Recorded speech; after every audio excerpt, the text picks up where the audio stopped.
Hi everybody, we just came from Imola, and from the first chicane, popularly known as Tamburello, we witnessed what it is to be a champion.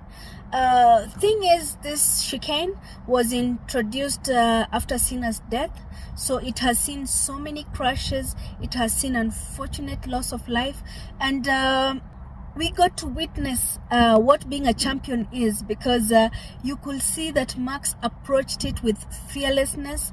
Piastri, of course, backed down from the tussle in that first chicane, and maybe he's not yet there, but Max is fully there. He went through fearlessly, and I know in the current Formula One grid there are so many winners, but only 3 can really say they are F1 champions. The rest might be working towards being a champion, but really only three drivers on the grid currently can wear the heart of a champion, and that is winning Formula One, the pinnacle of sport, where if you are champion, it means you are the best in the world. Of the 3 champions in the current grid, I'm going to talk about 2, and that is Lewis and Max.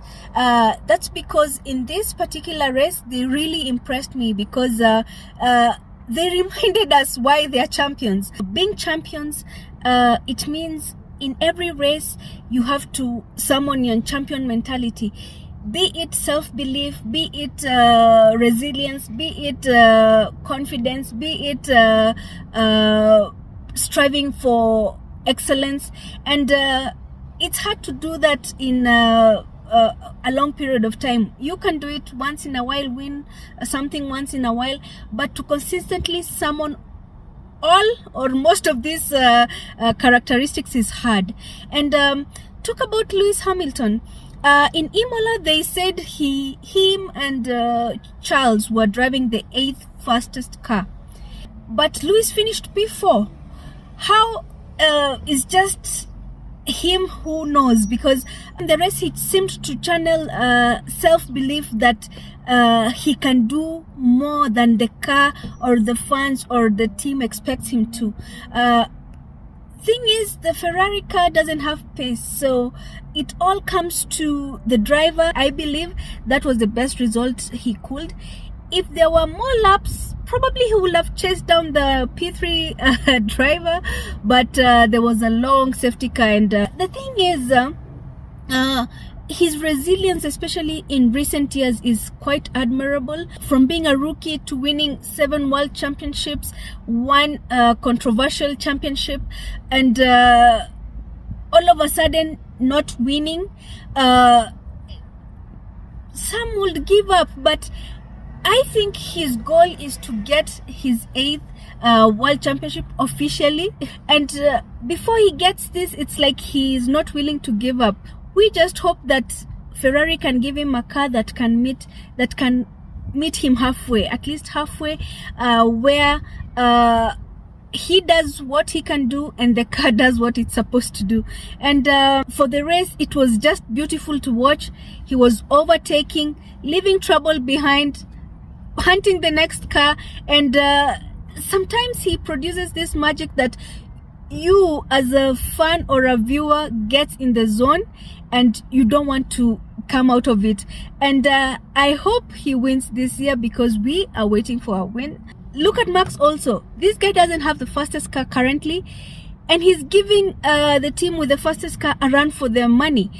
His confidence is out of this world.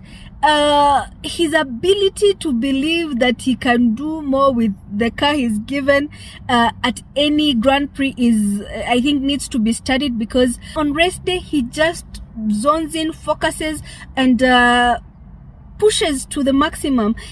His mindset, champion mentality, and his mindset is always focused on pursuit for excellence, and he doesn't take anything less from his team, from the car, from himself, and I think every weekend, as long as he has done an excellent job, I think he's always contented. And Imola was just it. He knew he had to get through that chicane, the first person, and he sailed into the sunset. They didn't catch him. And that's Max. If you want to win, don't let him go in front of you. Always have him behind. And even then, you need to check your side mirrors, because he will always be coming for you. And McLaren just lost one win that they could have easily won, because they had the pole. And but yeah, I think this race was trying to remind us why people are called champions and why people deserve to be called champions, because there are champion potentials in this grid, but not yet. Until they actually win the championship, we cannot say they are champions. And it's good sometimes to see all these people who have been champions before doing this kind of things, because it really reminds you who they are. It reminds them the abilities that they have that really nobody else has. And it's always beautiful to see. I called on Ferraris to take risks last week, and I really feel like Lewis did exactly that. And he put his heart out and actually left everything on the track. You can feel it in the way he was talking about the race after. There's this thing we can all feel when we have given everything, absolutely everything. And sometimes we might shrug it off, but we know when we have given it everything. And I really think he gave it everything. There's this confidence that Max carries, whereby he thinks or has this belief that he can turn anything around, and that's why you'll see, even if he's struggling during the week or on Saturday, sometimes on Sunday he just pulls up something. And this confidence to turn things around, to milk absolutely everything from the machine they give him, is why he'll probably have an advantage over McLaren. I've said before that McLaren's indecision of who they want to push to be champion will cost them. And here's the thing, no matter how we look at it, there's always going to be only one champion. So who is McLaren pushing to be the champion? And probably they want their drivers to fight it out, but it will come a time they need to make a decision. And like you see in Imola, Lando was trying to get them to give team orders for Piastri to let him pass, because Piastri hadn't pitted and his tires were worn out, and he didn't want to have to fight for it. And you could see, by fighting for it, unfortunately they might end up crashing, and they might end up losing all the points that they will have gotten.